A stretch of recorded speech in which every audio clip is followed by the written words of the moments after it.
Well, back here on the farm, thought I'd do a little video on the garage sale I went to last week. I guess it wasn't a garage sale, it was a big flea market. But this is what I scored. I'm a big Alice guy. I've always loved Alice, never had one. My grandpa has one, it's a G. Scored some 22 bullets for $3 a box. I got this for $5. Now he had cases of manuals, IH, all sorts of stuff. They're all $5. I should have just bought everything. But I don't have any of the equipment. Got both of them books for $1. Them are two of my favorite books. I love Hemingway.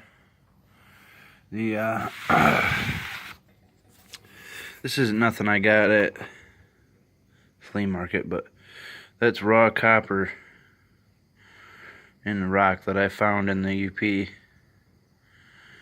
And that's pretty cool. That's right out of I think it's called Quincy Mine, or maybe Eagle Mountain Mine or something.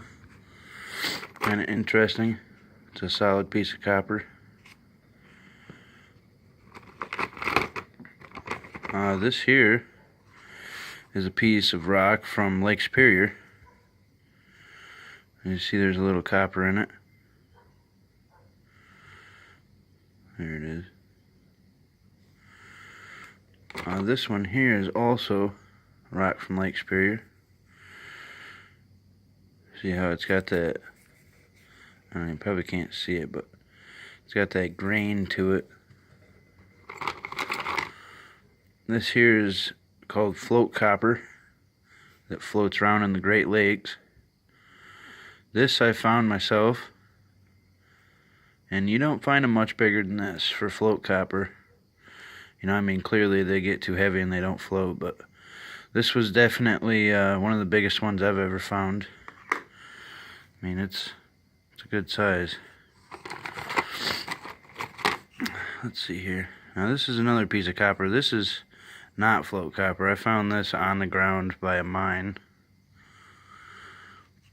That's a pretty heavy piece right there. You can hear it, you know. Yeah, this one here is the first nail ever.